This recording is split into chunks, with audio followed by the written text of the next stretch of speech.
Hello everyone, my name is Bean, and in today's episode we are going to be doing some more decorating. So the last episode we put in this automatic sheep farm behind us and it is now fully functional.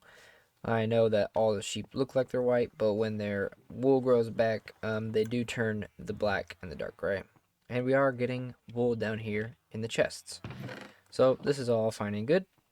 However, I remember I told you guys in a previous episode about the theme and about how it's supposed to be. I found this ruined castle and sort of built my base within the ruins that were already there. Well, we're going to make it look more like that was the case by adding in the floor here and continuing the building this way to make it look like there was a whole building here. So if we follow the wall line right here, we are going to be building another corner tower here and another one right here over in this corner and about that area. And we're going to be finishing the floor because, natural deposits of granite and andesite and coal don't just show up on the bottom or underneath the floorboards of a castle. So that's what we're going to do today. And without any more talking, let's get digging.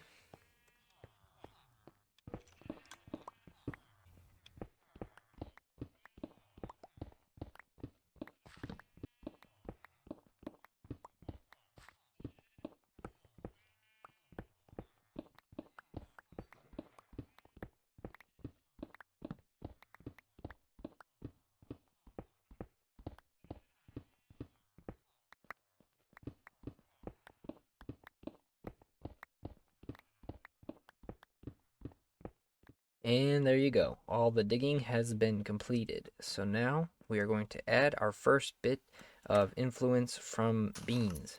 As you can tell, my very skin is in the sort of representation of a bean. And so we're going to have some bean shapes throughout our build. We're not going to make it the sole focus of every single build, but floor decoration doesn't take away too much from the actual build. So I have these two pieces of dirt here. You may have noticed during the digging montage that I left those there, and that's because I marked out, or I had those to mark out the corner I needed. As with many of these creative builds, like with the trading hall and the ruination of the front wall there, practiced in creative, which I highly recommend you all do. If you ever intend to do a really big build in survival, sometimes it can be better to practice in creative when you're not wasting resources and time. So we're going to go ahead and drop ourselves a bean in here. Let's see if I can remember how to do this. There we go. I think that's it. It doesn't really look too much like a bean unless you fill it in. Once you fill it in, it gets a lot easier to see. Here we go. Alrighty. Let's use this granite and tower up here.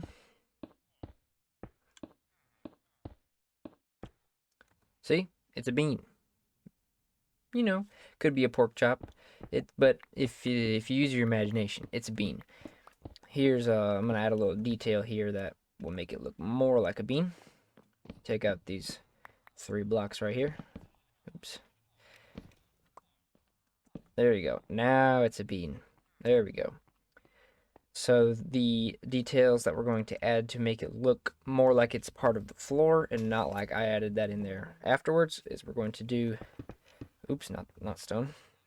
We're going to do similarly to the cookout area over there where we used polished andesite in addition with the stone to make it look like worn tiles. So right around the bean here, we're going to have quite a few of the polished andesite blocks. And then that's sort of going to fade into the regular stone blocks. And don't worry, I am aware of this chest situation, and we will surely find a way to sort all that out. So once we got this like so, add a few more out here. Let's just go ahead and use this entire stack of polished andesite. Just a couple more here. There we go. And then we fill in all the gaps with our stone here.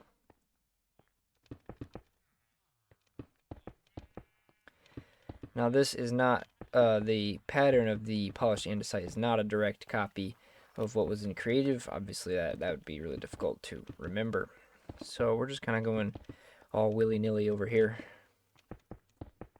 trying to get a bit of a natural pattern going, and we can always jump in and fix it if it needs it.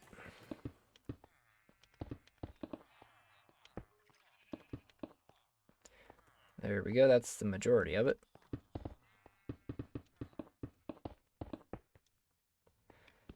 Alrighty, now we can grab our dirt here, tower up and see how it looks.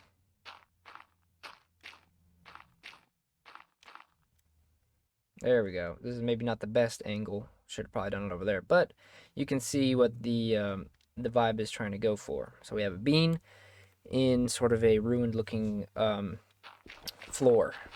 Now, I have experimented with stone buttons and pressure plates, as well as the spruce buttons and pressure plates, to try to make it look even more sort of broken up. However, the scale is a little bit wrong. The pressure plates just look too big for this size of build we're doing here.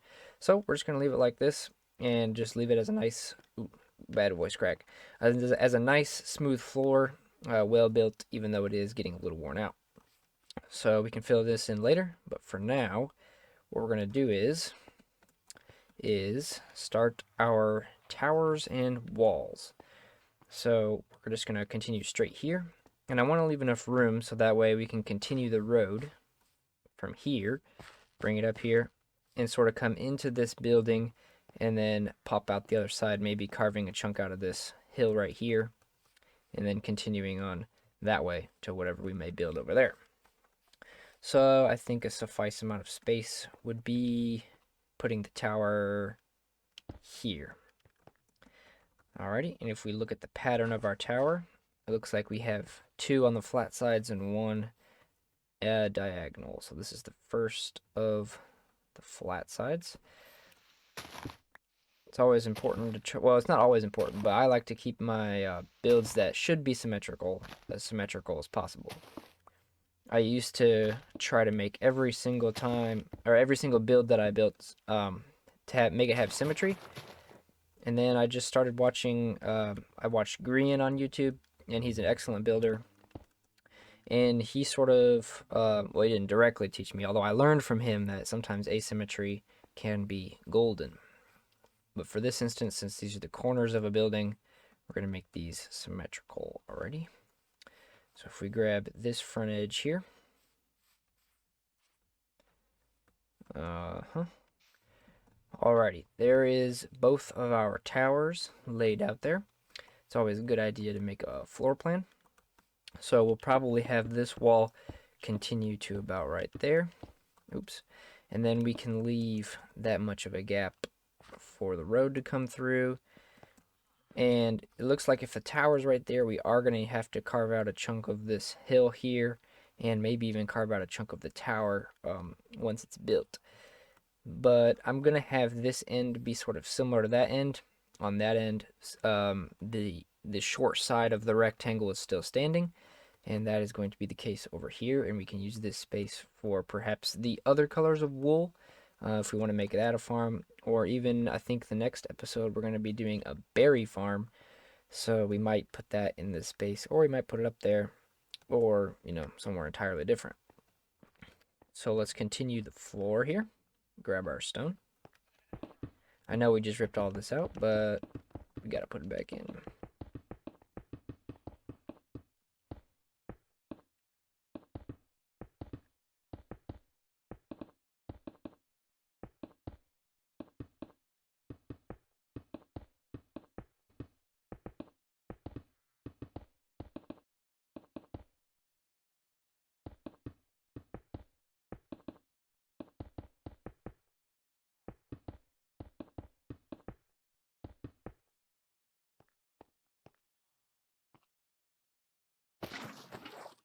Alrighty, we got our shell up here. We got a little bit of extra material hanging off to sort of contribute to the ruining of the wall to make it look more old and broken down like this one.